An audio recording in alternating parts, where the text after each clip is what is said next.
નમસ્કાર વાલા YouTube family મેમ્બરો, સ્વાગત છે આપનું આપણી આ યુટ્યુબ ચેનલ ભાવેશ મકવાણા ન્યૂઝમાં। તો મિત્રો, આજની તારીખ 10/6/2025। તો પેન્શનરો માટે ખુશખબર આવ્યા છે। તો પેન્શનરો માટે આજરોજ મોટી જાહેરાત। તો હવે પેન્શનરોને ફાયદો જ ફાયદો। તો મિત્રો, શા માટે આપણે આવી વાત કરી રહ્યા છે તેની આપણે વિડીયોમાં વાત કરવાના છીએ, કારણ કે પેન્શનરો માટે એક સારા સમાચાર આવી રહ્યા છે જેની આપના વિડીયોમાં આજ વાત કરવાના છીએ। એટલે વિડીયો તમે ખાસ અંત સુધી જોઈ લેજો।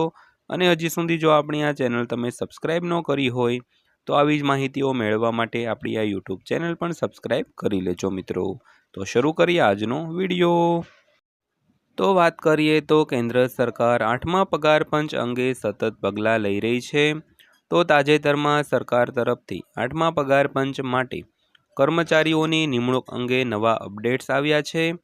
તો નવા પગાર પંચમાં દેશના કેન્દ્રીય કર્મચારીઓને મોટા ફાયદાઓ આપવામાં આવશે મિત્રો। તો મિત્રો, 8મા પગાર પંચને લઈને સરકારે તાજેતરમાં જ એક જાહેરાત કરી છે અને એક અપડેટ્સ પણ આવી ગઈ છે કે કર્મચારીઓની નિમણૂક અંગે નવા અપડેટ્સ પણ આવ્યા છે। તો નવા પગાર પંચના દેશના કેન્દ્રીય કર્મચારીઓને મોટા ફાયદાઓ આપવામાં આવશે મિત્રો। તો ત્યારબાદ વાત કરીએ તો દેશના 1,15,00,000થી વધુ કર્મચારીઓ માટે એક નવું પગાર પંચ બનાવવામાં આવનાર છે। તો નવા પગાર પંચની રચના અંગે અપડેટ આવી રહ્યું છે કે આ મહિનામાં જ કર્મચારીઓના પગાર પંચની રચના કરવામાં આવશે। તો પગાર પંચની રચના પછી કર્મચારીઓને પગાર સુધારણાનો લાભ આપવામાં આવશે મિત્રો। તો મિત્રો, તાજેતરમાં એક અપડેટ આવી રહી છે કે દેશના 1,15,00,000થી વધુ કર્મચારીઓ અને પેન્શનરો માટે પગાર પંચ બનાવવામાં આવનાર છે। અને આ નવા પગાર પંચની રચના અંગે અપડેટ પણ આવી રહ્યું છે કે આ મહિનામાં જ પગાર પંચની રચના કરવામાં આવશે મિત્રો। તો ત્યારબાદ વાત કરીએ તો કેટલા કર્મચારીઓને પગાર પંચનો લાભ મળશે તેના વિશે। તો તાજેતરમાં કેન્દ્ર સરકારે સત્તાવાર ડેટા જાહેર કર્યો છે કે નવા પગાર પંચથી લગભગ 52 લાખ કેન્દ્રીય કર્મચારીઓ અને લગભગ 68 લાખ પેન્શનરોને અને કર્મચારીઓને ફાયદો થશે। તો આમાં સંરક્ષણ કર્મચારીઓનો પણ સમાવેશ થાય છે। આ પછી રાજ્ય સરકારો પણ પોતાના વિવેક બુદ્ધિથી નવા પગાર પંચનો અમલ કરશે મિત્રો। તો મિત્રો, સરકારે તાજેતરમાં સત્તાવાર ડેટા છે તે જાહેર કર્યો છે અને 8મા પગાર પંચનો લાભ 52 લાખ કેન્દ્રીય સરકારી કર્મચારીઓ અને લગભગ 68 લાખ નિવૃત્ત કર્મચારીઓને મળશે, એટલે કે પેન્શનરોને મળશે। આમાં સંરક્ષણ કર્મચારીઓનો પણ સમાવેશ થાય છે। અને આ પછી રાજ્ય સરકારો પોતાની વિવેક બુદ્ધિને કારણે નવા જે પગાર પંચનો જે અમલ છે તે ફેરફાર કરી શકે છે। તો ત્યારબાદ જોઈએ તો આ ફોર્મ્યુલાથી પગાર વધશે। કેન્દ્ર સરકારના કર્મચારીઓના પગાર વધારા માટે ફિટમેન્ટ ફેક્ટર આધાર રહેશે। કર્મચારીઓના મૂળ પગાર ફિટમેન્ટ ફેક્ટરને આધારે વધશે। તો કર્મચારીઓને મોંઘવારી ભથ્થા અને ફિટમેન્ટ ફેક્ટરને આધારે વાસ્તવિક પગાર વધારાનો લાભ મળશે મિત્રો। તો બીજી બાજુ મોંઘવારી ભથ્થામાં પણ સુધારો કરવામાં આવશે। તો નવા પગાર પંચમાં કર્મચારીઓના ભથ્થાઓમાં પણ સુધારો કરવામાં આવશે। તો કેન્દ્ર સરકાર દ્વારા આપવામાં આવતા ભથ્થા જે આજના સમય અનુસાર બિનજરૂરી લાગે છે તેને દૂર કરવામાં આવશે। તે જ સમયે કર્મચારીઓની જરૂરિયાતો અનુસાર નવા ભથ્થા પણ ઉમેરી શકાય છે મિત્રો।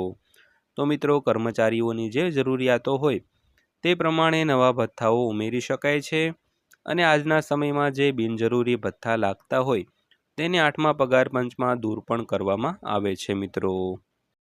ત્યારબાદ જોઈએ તો કર્મચારીઓના પગારમાં કેટલા ટકાનો વધારો થશે।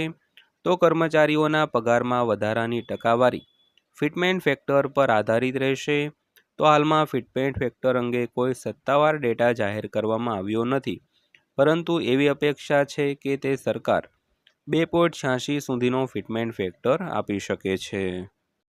તો જો કર્મચારીઓને 2.86નો ફિટમેન્ટ ફેક્ટર આપવામાં આવે તો તેમના પગારમાં 186% વધારો થશે।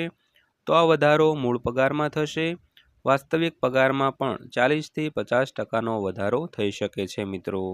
તો મિત્રો, જો સરકાર 2.86નું ફિટમેન્ટ ફેક્ટર લાગુ કરે તો પગારમાં ટોટલ 186%નો વધારો થશે। અને આ વધારો છે તે મૂળ પગાર ઉપર થશે અને વાસ્તવિક પગારમાં 40થી 50%નો વધારો થશે મિત્રો।